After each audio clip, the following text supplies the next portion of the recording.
You're feeling rested? Right, okay, where were we?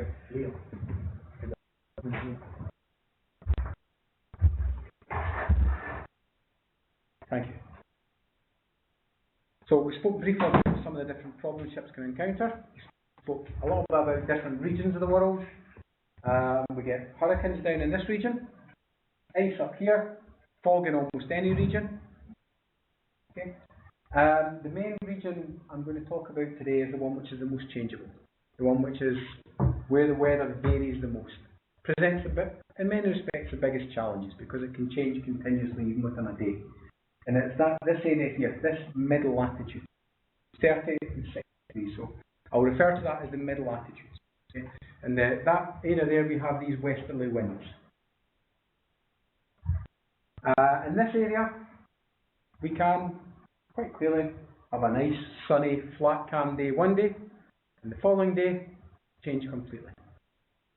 For anyone who's lived in Glasgow, you know we can literally have 4 seasons in one day.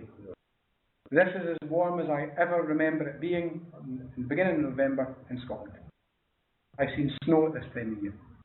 We were up at 15, 16 degrees, which is unheard of. Although there is definitely a pattern emerging where it's staying warmer for longer, but the winter months are continuing for longer as well. Seems to be a shift. I'm not sure what's causing it, I've not looked into it, but anecdotally it certainly appears to be the case. So 1 minute we can have this sublime, wonderful weather, and the following day, welcome to a fisherman's life. Okay. That's a trawler, fishing boat in the North Sea. And literally within a day, easily, sometimes in the same day. Those are definitely sea waves. Okay, that is a boat under there, I promise you. But that is fairly ridiculous. The question, I guess, then, is why is the area so changeable? What causes it? Why is this area so mixed? Why do we get so many changes? And the reason being is it's this mixture of this warm air coming up here from the west. Remember, it heads north, deflected to the right. South in this one, deflected to the right. We've got a lower pressure, higher pressure. And this area here is what we call the polar front. In the summer, it tends to move further north. It follows the sun. As the sun moves to the north, in the winter, it's south.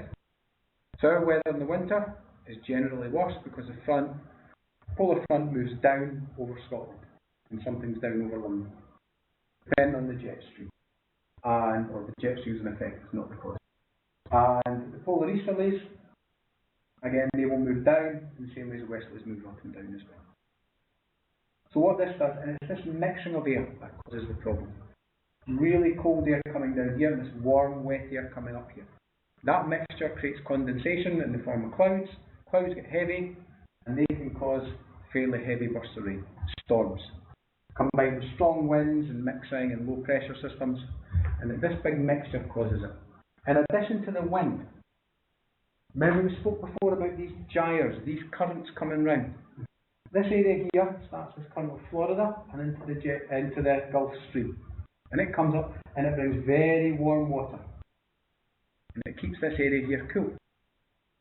This area over here between Greenland and Canada, there's a bay up here called Disco Bay. Okay, and a large glacier, and that's where the glaciers come from. Come out of this area, well, not all of it, most come out of this area, calve in, and they go in this area, get mixed up in the currents, and then a couple of years later, they work their way down through the Labrador Current, and they move into this area here. This area is the foggiest area on Earth. Around 300 days of fog every year, approximately, not exactly. And that area here, you've got this warm air coming up, and it meets this really, really cold temperature. The purple area shows the cold area, the very cold areas. Blue is cold, cool, temperate, warm. Okay. Down here is in excess of 26 degrees centigrade. Up in this region, just above zero at times, maybe 3 degrees centigrade. Okay. And it's this mixture in this area here, it's like a big melting pot. Everything's being thrown in, and it becomes very unpredictable and very difficult to forecast. As navigators, ship designers, I'm afraid, and ship builders, not only do navigators have to work their way through this and navigate and plan, ships have to be designed to operate in these areas. Okay.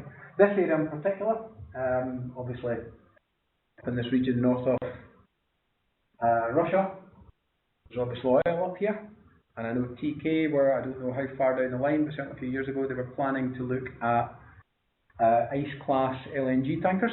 I don't know how far they've got. I think. Yeah, it was 2 originally, and I think, yeah, 6 but their LNG programme is rolling out at quite a pace. So, this is a big issue up here, okay, in terms of cold and the ice for these ships. But this area here is much more unpredictable, purely because of it. The ice limits normally, as navigators, we talk about 40-40. 40 north, 40 west. Oh, sorry. Okay. And it's this area here, 40 north, 40 west. This is where a fairly famous ship sunk, the Titanic. Okay, the Titanic came out of the UK, out France, across Ireland, and then she sailed across here. Okay. It was a clear night, so there was no fog, which is relatively unusual in that area. Okay. Unfortunately, for whatever reason, she struck it and sunk. I'm sure you're all aware, was the birth of SOLAS, Safety of Life at Sea, the big convention. And that gave us all sorts of weather reporting systems, ice navigation patrols, communication systems, drills had to be done, abandoned ship drills, lifeboats, totally enclosed lifeboats. We had a much better concept of hypothermia and thermal protection. That's where all of this came from. That was the embryo, that was the egg that started it all. And since then, obviously, we've advanced and we've got much, well, with each incident, we've got much better. Marco is much more proactive. But this is the area there that's in terms of areas that are synonymous with bad weather, this area here, the North Sea. The mid-latitudes in general are quite a challenge. It's not just a problem for cargo. Some of you may well have seen this YouTube video before, some of you may not. We have a lecturer in this college who worked for this cruise company. And he was on board the ship. He wasn't a navigation officer at the time. Okay, and you won't meet him this week. He was on board when this happened. This all happens off the coast of Australia. And this is when the ship had gone so far south, needed to turn. And when she turned, this happened. Okay, this was down to bad weather. If you haven't seen this,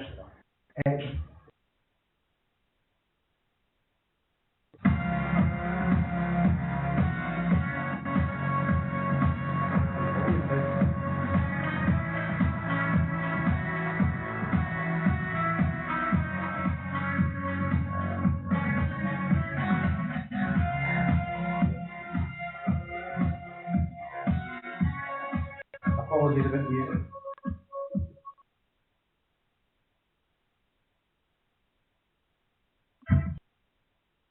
What's happening here is as the ship is going from side to side, we're clearing the deck slowly.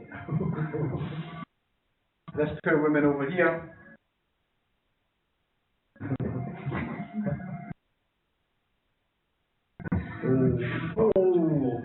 very dangerous. Okay. Yeah. Oh, she was okay, I believe. Okay, my understanding she was fine. Obviously concussed, but combination of a small draft, high freeboard, and bad weather. Okay. Really unpleasant. Amusing watching it, not so amusing for the people on board, and definitely not amusing for the company. Hence the reason things have to be secured on ships. And some people on ships in more less stable regions deal with that every day. There are times when for those of you who've been at sea in the North Sea, you've got to eat your dinner when the weather's like that. Most of the time you'll end up wearing your dinner, should be eating it. Okay. So that's the problem with the mid latitudes. It can change quickly and it causes problems. not just for cruise ships, for everybody. Okay. Cruise ships have a particularly sensitive cargo. Yeah. So do livestock carriers, very sensitive cargo. So do ro-ro car carriers. The ship may well start out with 40 nice new BMWs. By the end of the voyage, if the cars haven't been secured properly, they hit bad weather, they end up with one very large BMW. Okay. I was on a ferry on the west coast of Scotland and we hit bad weather. It was unexpected. We had a small camper van, you know, one of these sort of mobile caravan things. And it had its handbrake on and we'd lashed it down. Unfortunately, it managed to break the lashings and the driver hadn't left his handbrake. So when we were watching the video cameras from the bridge, we saw this camper van going back and forth between two cars, pushing them further and further apart. To change the complete direction of the ship, so they could go down, cure the camper van and then go back. I'm tall ships. You got to plan ahead. So forecasting is kind of important. That's why if you're ever on a ferry, if you're ever on a passenger ferry, and you hear a message saying, would all passengers please sit down? It's the same as in an aircraft when they say we're going to hit turbulence. Exactly the same. Definitely sit down. Otherwise, we tend to have people getting hurt. Okay, it can be good fun at times, but I've been on ships, sitting in the southwest monsoon. When the ship goes over so much, you can literally run up the bulkhead. You can run up the side of the walls. You could run up one, and then when the ship goes back over, you can run up the other side. It's like something out of the Matrix.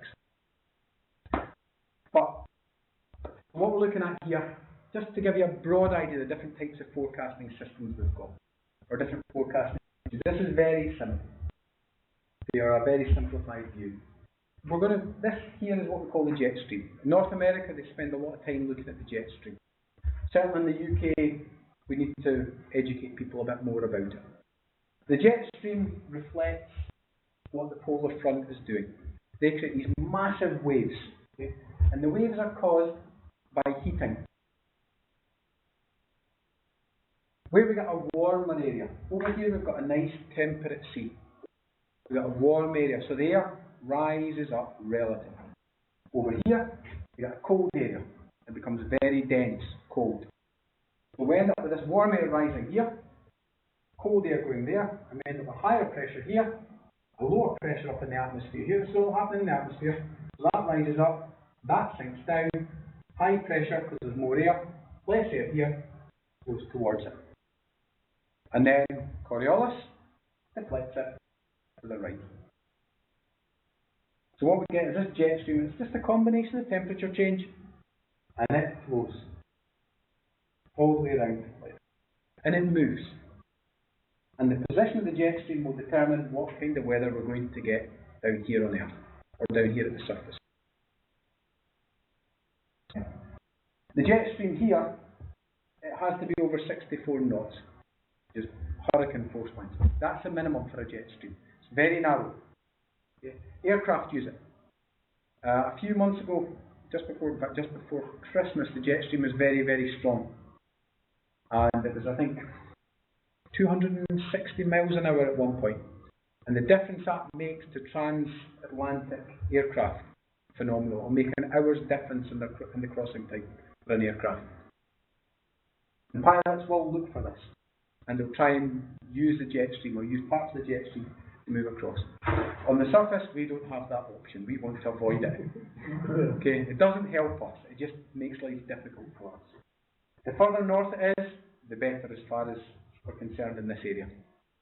Not so good if you're up here under it, but better down here. And unfortunately, in the winter, it tends to move down. Summer, it moves up. So that's a general flow pattern. This goes round there. Okay, that's the jet stream. And it looks something like that. It tends to follow this wave effect. A chap called Rossby observed it and they named these waves Rossby waves, which are more of an expansion of the same. But we can use it to work out where our storms are moving down here. And weather forecasters use that. So we use that. That's one method using the jet stream. It's great. The only problem is ships ain't up there. Down here. We want to know what's happening at the surface. So, from a navigator's point of view, this is much, much more interesting for us. This was last week, 29th of October. What we're looking at here, I'm sure most people have seen these before. I'll just give you a brief overview. All of these lines, these lines here, these show lines of equal pressure. We call them isobars. ISO, then it's standardized. International Standards Organization deliberately chose that acronym, ISO. So those are isobars, lines of equal barometric pressure. Isobar is a line of equal pressure. And that's what all these lines show, these isobars, equal pressure. In many respects, it's a bit like looking at a map. On a map, you'll have numbers. The higher the number, the higher the point. We have a mountain here, that's higher.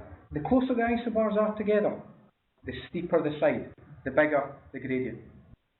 Okay? So that high, low down here, very steep gradient. Okay? These lines are equal height. If they were pressure, those would be lines of equal pressure, which are very high up here, very low down there. Okay? So anything we were to put here and push off would flow downhill. Any fluids would flow downhill. Any air would flow downhill. And all we're looking at there with these contours, these lines are the same. As far as we're concerned, when we're looking at pressure, these are the equivalent of contours. They look at pressure. They look at how high the pressure is, how intense it is. So this one here is a very, very low pressure. L in the middle. It was 992, 988, 982, all the way down, 968, right down to 964, 960. So it's like looking down a big dip. And if you look here, the isobars, the lines are very, very close together. Very steep. So that's low. And over here, high pressure. That's like the top of the hill, and that's like looking down a big hole. So you would expect air to move from there down to that hole. Fall down, to flow downwards. And that's what we're doing. There's lots of different symbols here. I'm going to push on a bit. Again, another chart showing the same thing. Low, right in the dip, right down in the hole. Okay? Steep isobars, so you'd expect anything to go down there to flow quickly. In that case, from a higher area up here again, top of the hill, down the hole, we'd expect it to flow quickly. It would start slow because the contours are far apart, the isobars are far apart, so it's a low gradient, and then as it gets closer to the bottom of the low, it gets steeper. So the wind will start slowly and get faster. Low tends to be deep, and the isobars tend to be very close together. Okay. And that's what is shown here. This from high to low, this pressure gradient. Around the high pressure, it will go from high into the low. And when we said before, when something flows from one point to the other on the Earth, what does it get deflected by? Coriolis. And it'll deflect it to the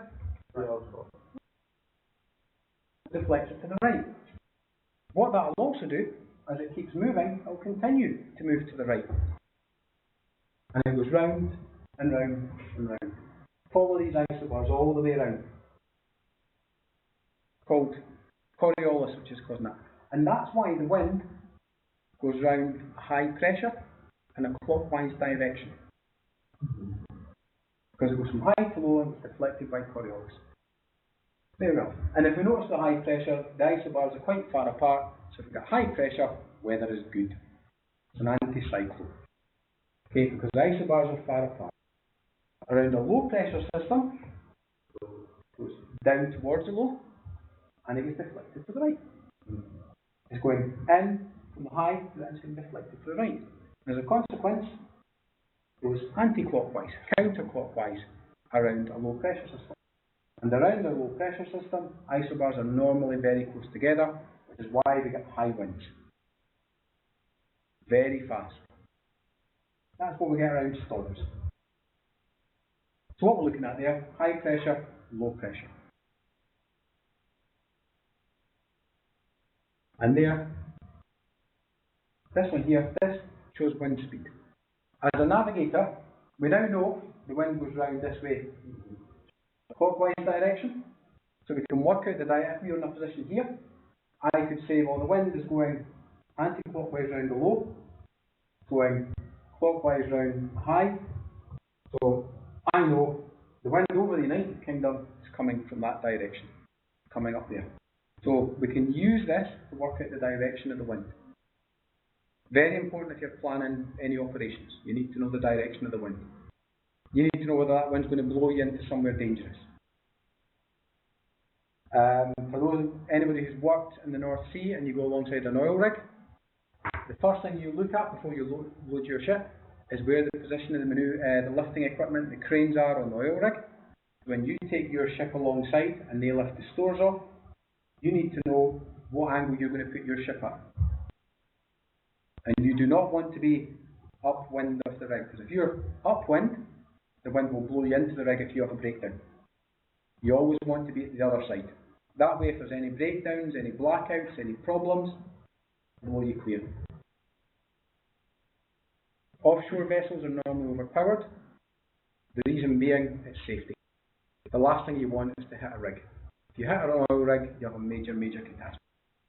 Potentially. So, we've worked out the wind direction. Showed in the last one. I'm now showing you this. This is the same information, but this is what a master will see. Ship's master will not get a nice colourful chart. They get one of these. And they recognise all the symbols, or they should be able to. All navigators can. Remember them? Good. And remember we said the closer these were together, the faster the wind, the stronger the wind. So, these are close together. We can measure that, we can take our divider, we can take a compass, and we can take the point there, and we can take that up, this scale here, and we can use this scale to work out the wind speeds. Okay? I don't expect you to be able to do it, but that's what we do. It's not difficult, but it's beyond our remit. Okay? And all you do is you measure it, and the closer they are together, the faster the wind speed. If they're far apart, there to there, almost no wind at all. That's 10, 25, 80 there. So that's what a navigator does. They can use a scale to work out the wind speed using these charts. We don't need somebody to interpret it for us. We should be able to look at this ourselves. The problem is, for navigators, there's lots of weather routings we receive, different systems, they tell ships, we think you should go in this direction, Captain. And it's a great idea, but a lot of it's based on models. Models are generally pretty good, but they're not always perfect. Other times we tend to take the information on how a ship's going to react from a ship's logbook. And a ship's logbook relies on navigators to be able to interpret the information, and generally they get it wrong, or they overestimate. So that's how we can work out the wind speed and direction, and we can use this with the ship's information to work out which route we'll take. Okay.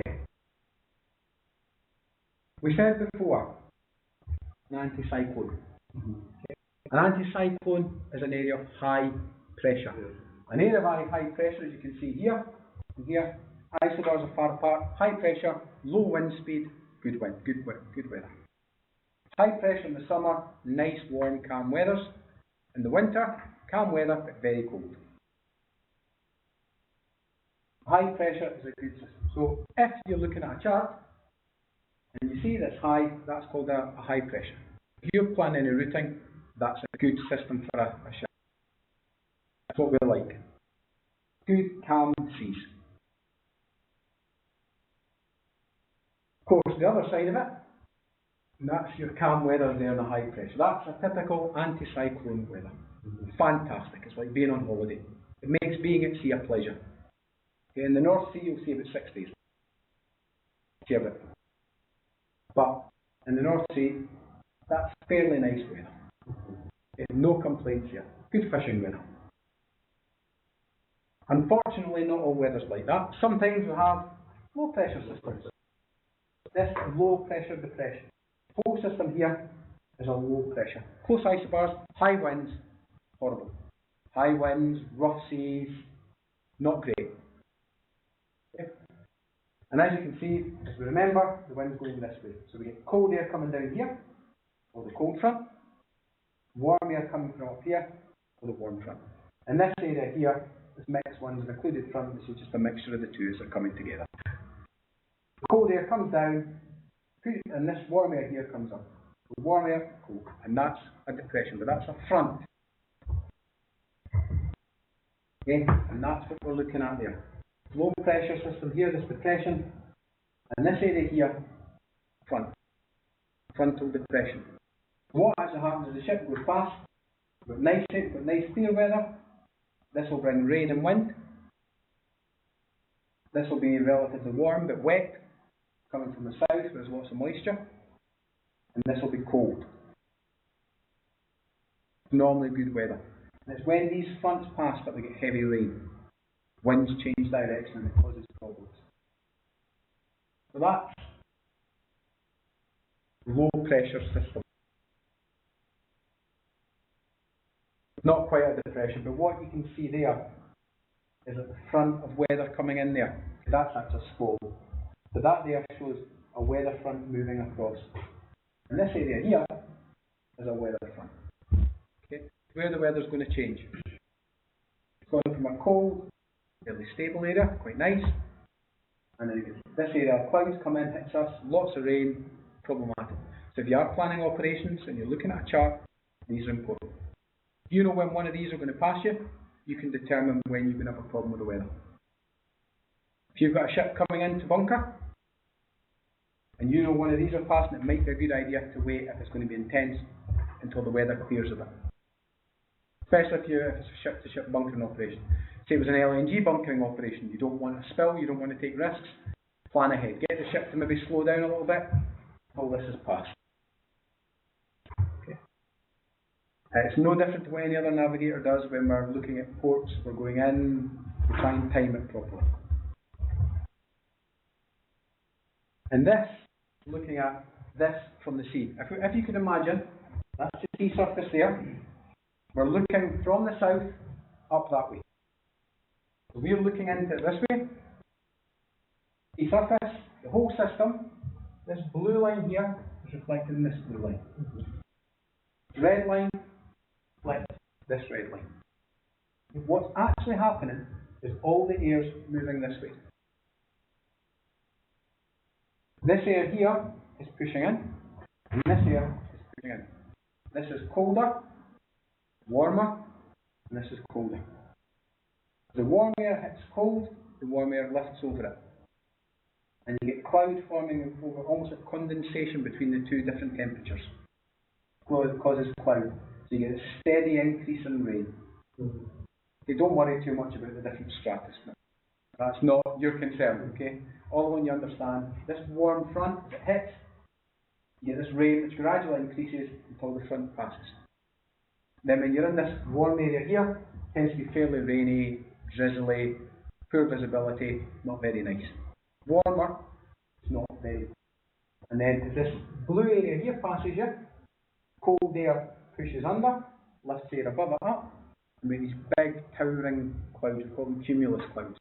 It's a bit like cotton wool, cauliflower-like, big clouds, and underneath those we normally get heavy rain. So that's a warm front, and that's a cold front. And in the North Atlantic, between 30 and 60 degrees north, we get these almost every single day. Now, every week, so it's a daily occurrence, especially in Glasgow. In the morning in Glasgow, nice, clear, bit cold, then it rains, it's heavier, and it eases off, it rains for the rest of the day. Then you get a massive downpour, then it clears again, and then we've got another one of these right behind it. So for the space of about 48 days, we've got 1, 2, 3 different seasons. All quite happy with that. Straightforward? Yeah. Good. So you know what a warm front is, a cold front is, an anticyclone is.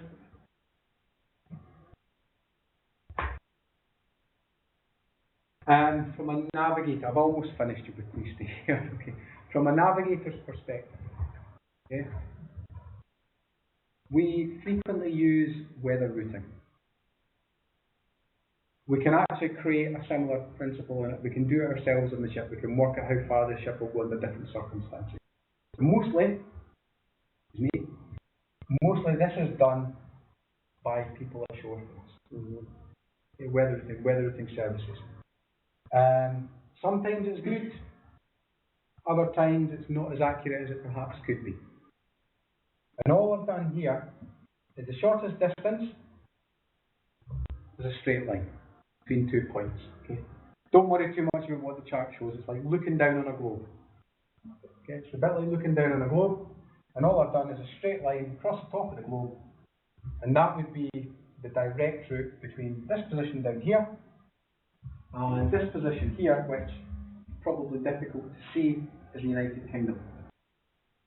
So if the weather is fantastic, shortest distance between 2 points, straight across the top there. In navigation terms, we call that a great circle. As far as we're concerned, it's a straight line between A and B. Unfortunately, we have this storm in the middle. So what we do is we look at the information on how the ship will be. How will the ship be with the wind behind us? How will the ship be with the wind ahead of us? And what will the ship react like with the wind on our beam? These ship performance curves that you produce. Are you familiar with ship performance curves? Have you? Basically, they take data on the ship, and either using mathematical modelling, they can work out the speed a ship will go if it's going into the wind, or whether the wind is behind the ship. So if there's wind behind the ship, it will push the ship on. Ahead of the ship, it will slow the ship down. If it's on the beam, it won't have a huge effect. Sometimes it will speed up, sometimes it will slow it down, but we don't worry too much about the angle. So we take that information, we take our weather forecast, we take other forecasts which tell us how high the seas are, and we can apply that, and we can work out the direction of the wind at different stages. And then we can apply that information to decide whether we want to go up this way or down to the south. Most ships, if there's these large depressions in the middle, will tend to go round to the south of them. Because remember we said on a depression or a low pressure, they will go anti-clockwise. That means we'll have the wind behind us as we go. Normally, perhaps not in this instance, but certainly one of the considerations you could, if you're going westbound, if you're going to the west, you could take the wind and go up to the north, try and keep the wind behind you as you go around the storm. That's dangerous for a number of reasons, not least of all ice. The further north you go, up towards Greenland, more likelihood is you're going to come down and go into this ice area. So there are other factors. That's a simplified form of weather routing. Very, very simple. When we use weather routes, sometimes we'll use them going from the west to the east, but they are most effective going from this in this direction. Because remember, the westerly winds come from 30 north up to 60, and the predominant winds are moving this direction. So when a ship's going into the weather, it has a bigger effect. But that's how navigators use it. That's our weather route. What I've tried to show there, perhaps as well as I could do, is this is bringing in what we've spoken about, the isobars, these lines of equal pressure. As they come close together, the wind speed increases in this storm. It shows the wind going round anti-clockwise. And what it's also showing is the effect it's having on the ship. Down here, there's no problem, because the wind here is going clockwise around the high pressure, and it's very, very light. The isobars are really far apart. So this, obviously, on this synoptic chart, we're looking at there. Right, I've finished what I wanted to say today, possibly a little bit quicker than intended. Is there anything you would like to ask me? Any questions or? You know about isobars? You know about high pressure, low pressure? You know about synoptic charts. Okay. And you understand why the air is, or why the weather around the UK and the middle latitudes is so changeable. You have these cold winds coming down here, this cold wind there, warm wind coming up there, and the mix, and they cause these massive whirlpools. Incidentally, the southern hemisphere was the opposite direction. You don't know whether it's true or not, but they say the water would go around the opposite direction down the plug hole in the southern hemisphere. I don't know if it's true. We've never tried it. Probable, yeah. Probable. And at the equator, there's no Coriolis. It goes straight through. Allegedly. Everybody happy? Thank you very much. Is there any questions from? No. Everyone still awake? Yeah. Okay. Thank you very much. Thank you.